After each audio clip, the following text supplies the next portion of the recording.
For this video, I am going to be ranking all the Beatles album covers. That is all the official releases. They could be compilations, they could be studio albums, they could be live albums, all of them. The only ones I'm not going to cover are anything that is not either UK or North America, and that includes Canada. So I'm going to do my best to work my way through these. Invariably, somebody's going to say, well, you forgot this album, or if you forgot that one, but as much as I can, I'm going to try to be as comprehensive as possible in covering the whole spectrum of Beatle album releases. So let's get started. Number 46, I am going to go with the Rock and Roll Music compilation. This album cover is just terrible. I hate the silver foil. I hate the picture on the cover, the poorly, I hate just the way the picture is rendered on the cover. I don't like the whole 50s vibe that you get from it. It's just a really awful looking album cover, and it isn't helped by the fact that John Lennon actually offered to draw or do the artwork for this album package, and the record company turned him down. So it's just hideous, and this was the easiest one for me. I hate this album cover. Number 45, I'm going to go with Rarities, the UK version. It's just really a plain looking drab album cover that's got gold lettering against a dark blue background. It's just not attractive at all. There's really nothing to recommend it. Number 44, I'm going to go with Love Songs, the compilation from the late 70s. I like the photograph.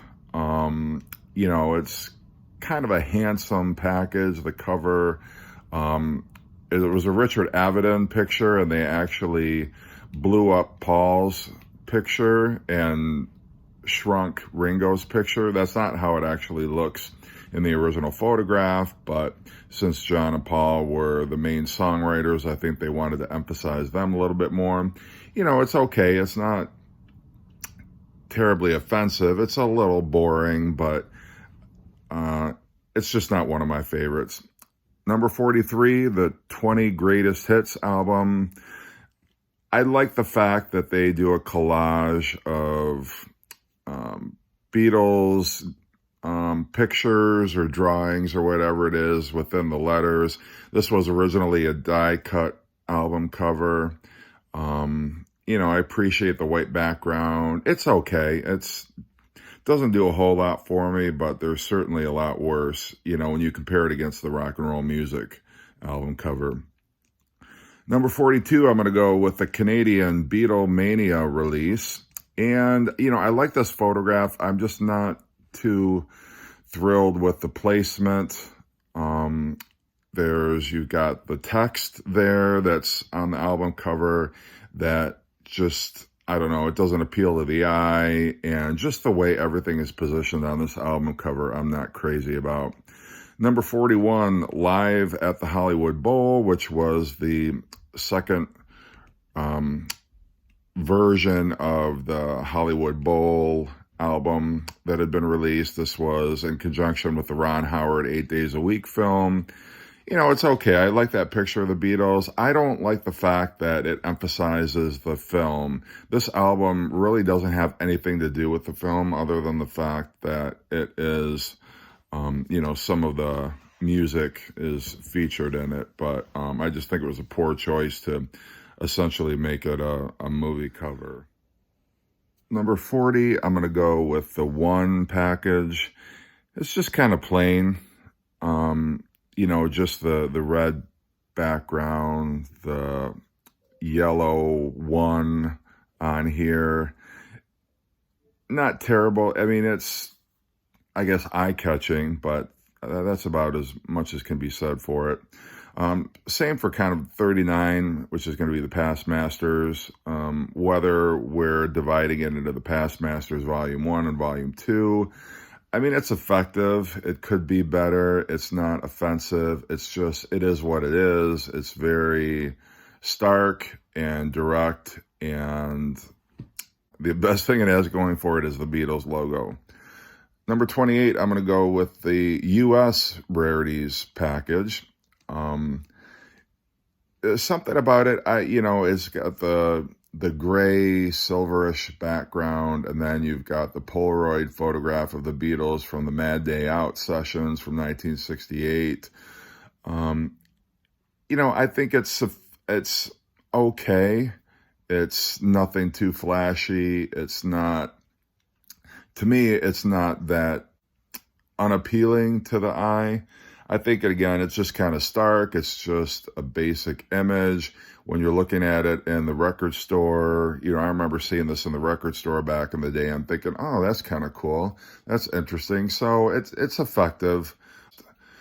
Number 37, going to go with Real Music, which was a compilation of songs from their movie.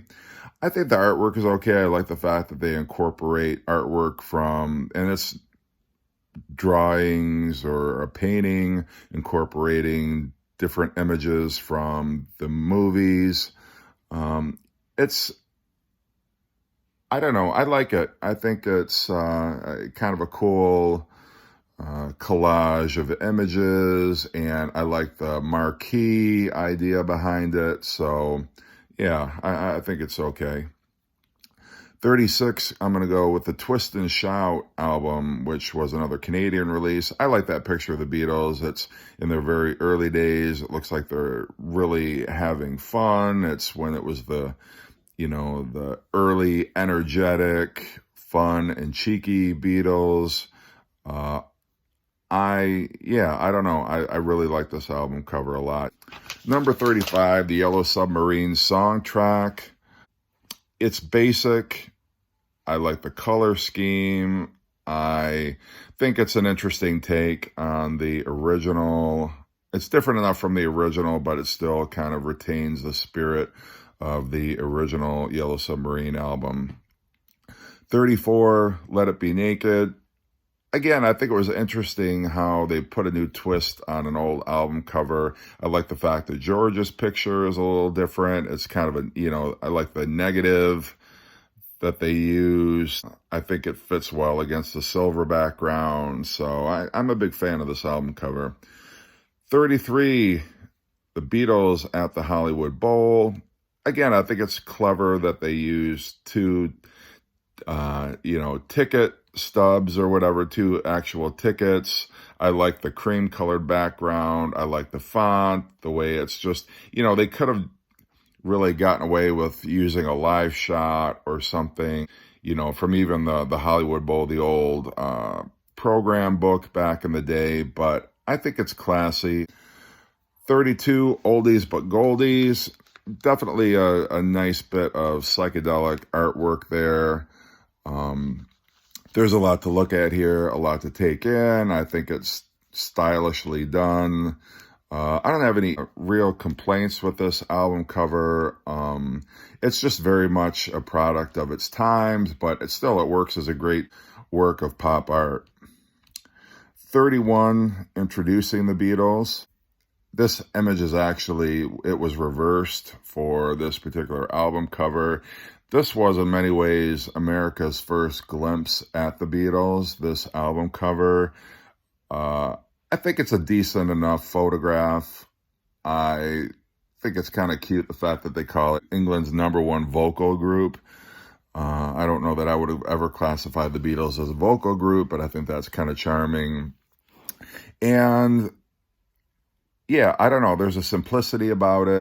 It's a very unpretentious album cover. Number 30, The Beatles Story. I like this a lot. I like the 4 black and white pictures of the Beatles there. I like the fact they've got like the British flag woven in there. I like just how the font, just the whiteness. It's very eye-catching. I really like this album cover a lot. Even though it's a pretty insubstantial album, I do like the cover, and I like the whole gatefold of it all. It was a really cool package. Number 29, the Early Beatles. Now, this obviously was the back of the gatefold jacket for the Beatles for Sale album, but I like the red and the blue font. I do like that photograph. It's representative of that period, much in the way the Beatles for Sale album cover was. The Beatles look very much worn out after a very busy, long, hectic year. I like the fall colors, just the whole color scheme I think is very cool. Number 28, I'm going to go with the BBC Volume 2. I like that this volume is in color. It's an iconic image of the Beatles. I believe it was just part of I don't know if it was I know it was an early album session. I'm not sure if it was a Diesel Hoffman photograph. You get the sense these are the Beatles and they are on the rise and there's big things ahead of them. They're walking towards a very uncertain but exciting future. It's a nice picture. It's a cool picture of the Beatles and just something about it I like. Number 27, Something New. This was taken from a photograph during their first Ed Sullivan appearance. There's something about the Capitol album photographs. It screams out early 60s to me, but there's just something about it that I like. I like the way they've got something new, kind of repeated. I like the font. I like the black, and it looks really great, in a bin at a record store. Number 26, Yellow Submarine. I like the cartoonish album cover. I think it's a really great piece of artwork. Really holds up well as an album cover. It's a good representation of the movie and the material on the album. I always liked looking at this album cover. I thought it was very fun to look at while you were listening to the album. Number 25, I'm going to go with Hey Jude. This was a photograph that was taken at John's home in August of 1969. This does not have, it's unique among the Beatles albums in that it doesn't have any lettering at all. It doesn't have the album title. It doesn't have the Beatles on it, but instantly looking at it who these four guys are. And almost in the same way that I like the Beatles for Sale album cover, this is the Beatles near the end of a very tumultuous year. They probably had a sense that they may not be getting together for many more or any more photo sessions. This was the last photo session that they ever undertook as a group. And so there's very much a sense that it's four distinct individuals. They're not so much a band as they are four distinct individuals. Number 24, the U.S. soundtrack album to Help. I like the huge Help lettering. This is very much like the lettering for the movie advertisements. I wish the Beatles weren't so small on here. That's why the original UK cover is going to rank higher for me, just because I think the Beatles are positioned a little too small. The letter, it's disproportionate to the lettering on here, but I kind of like the fact that this does look like a movie poster. It looks like a soundtrack cover. Maybe it would have been better if the Beatles had been in color rather than, the picture of them in black and white, but it's still an attractive album cover. 23, I'm going to go with Please Please Me, their very first album cover. I like the photograph. I like that shot of them looking down from the stairwell at the EMI offices. I think the lettering, again, it's a product of its time where you're emphasizing the singles on here. I think it would have been better if they had just taken out the text as far as, Please Please Me with Love Me Do and 12 other songs. They could have eliminated that. I think I'd like this album cover a bit more, but it's still a fun shot, and I do like it as a cover. 22, Beatles 6. It's just a great shot of them. They look like they're having fun. They're smiling, in contrast to the Beatles for Sale album cover, which ironically was taken right around this same time. They look like they're having fun. They look like they're just totally enjoying Beatlemania. I like the font. I like the song titles. Just everything, the way this cover is arranged, I really like a lot. 21, Live at the BBC. Now, I like the original cover. When they remastered this album, they put it in black and white. I'm much more a fan of the sepia-toned original cover. It's just kind of got that gritty, the Beatles walking down a London street feel to it. It's got more of a classic tone. I like the shot. Just, it's a really great album cover, and it's a really good choice for this particular album package. 20, I'm going to go with the official Yesterday and Today cover. I love the font that they use for this. It's just so 1966. Even though the Beatles kind of look miserable on the cover, I like the starkness of that color image against the white. The Beatles are looking so cool in this photograph. Number 19, I'm going to go with the Anthology, the 1, 2, and 3. I'm not going to separate them. I really enjoy them all. They're really part of the same image. They're just separated into 3 distinct images, but Klaus Voormann, I think, did a fantastic job with this album cover. It's a brilliant collage. Just a perfect, you couldn't have asked for a more perfect cover for this anthology project. 18, Magical Mystery Tour. Always like this. It's a very striking image. It, I think, typifies the, the unpredictability of the movie. I like the Beatles in their I Am the Walrus get up. I like the rainbow, sparkly imagery, the font, the way the song titles are positioned on here. I like the font of the Magical Mystery Tour. It's just a very striking album cover. This came out during the holiday season of 1967, and so I can imagine just walking into a record shop being like, wow, it's a new Beatles album. 17, Let It Be.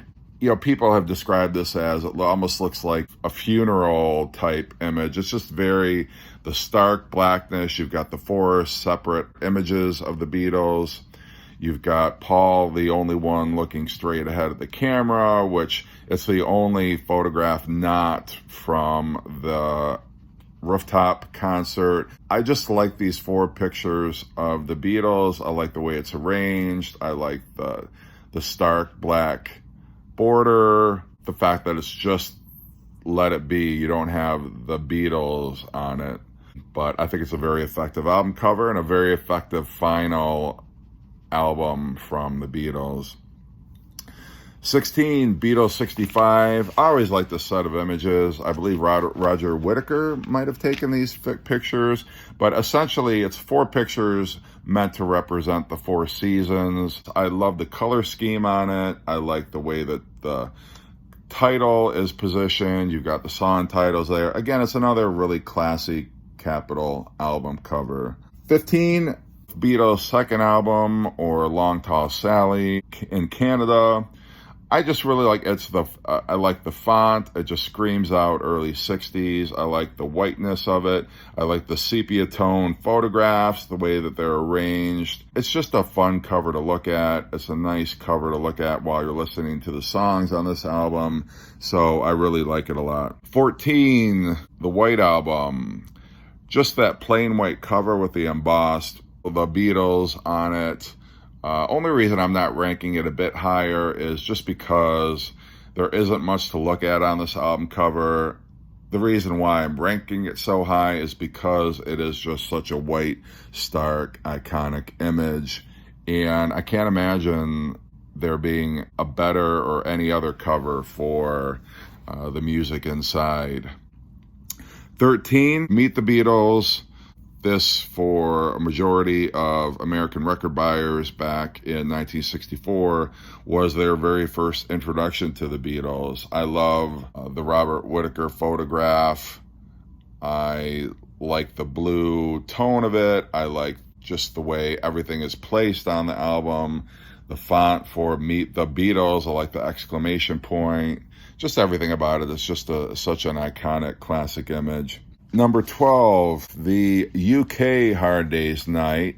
I like all the different photographs of the Beatles here. I like the blue border. I like the way that the font is. It's a fun, cool album cover. I just like the American one a bit more. As you'll see, I've got it higher in my rankings, but this cover is a lot of fun too. Number 11, and this may surprise some people, but I'm going to go with the Butcher Yesterday and Today album cover. Just something so naughty, controversial, just the fact that the Beatles look so happy with themselves and they're just so into this particular photo session, and you can tell with this image, there's just something like shocking about it also that I like. Kind of too bad that they withdrew it because it's really a bold choice for an album cover. And John has said in interviews he pushed for this to be an album cover, but obviously it was much too shocking for record buyers back in the day. But I just think it's a really cool album cover.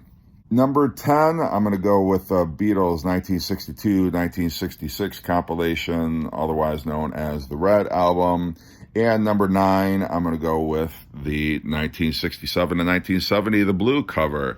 I just love these two images. I love the Red Album cover, which is an outtake from the original Please Please Me album cover photo session. I love that there's no font on here. It's just that photograph. You kind of got the 70s font there, which is okay. With the Blue album, I love the fact that only 8 years have passed, and yet look how dramatically their appearance has changed. They're older, they're wiser now, they're a little more hardened to fame and the music industry and everything, and they're on the verge of breaking up. So I love both these album covers.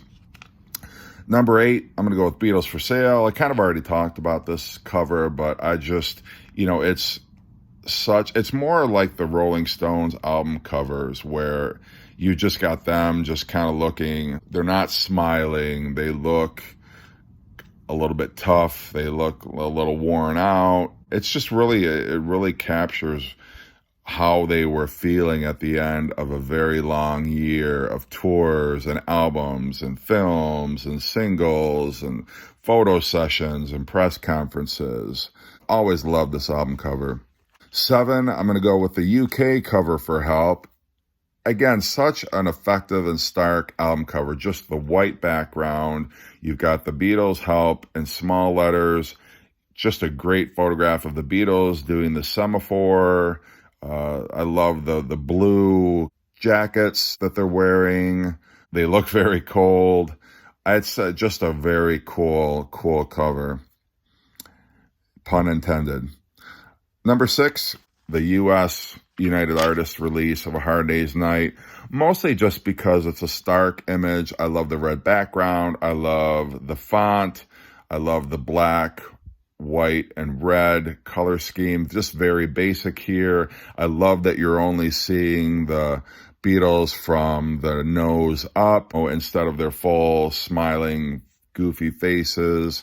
Just something about this just is so iconic to me. Number 5, again, Klaus Voormann's artwork, his brilliance. I just love this cover, the drawings, the way he cleverly uses parts of Beatle photographs, just the way everything ties together. You've got the hair, which is just so much a part of the Beatles' image that really stands out in this album cover. It's just so effective and just such a great piece of pop art. 4, I'm going to go with Rubber Soul, another Robert Whittaker image, and the fact that this album photograph was stretched almost by happy accident. I love the font, the Rubber Soul, the fact that the Beatles' name isn't on here anyway. I love the color scheme. I kind of like the American cover a little bit better than the British cover, but nonetheless, it's just the Beatles looking so cool. They're in their suede jackets. Again, they're kind of in almost like the Beatles for Sale. They're, against the backdrop of the woods, the greenery. It's just very cool, and it's when the Beatles were at their coolest. Number 3, Sgt. Pepper's. Just a great piece of artwork by Peter Blake. Love everything about it. The colors pop on this album cover. There's so much to look at. You've got all their idols and icons in the background. There's the wax figures of the Beatles. There's the newer Beatles and their colorful costumes. Just everything about this. It's such a classic album cover. I don't need to really say much more about it. Number 2, With the Beatles.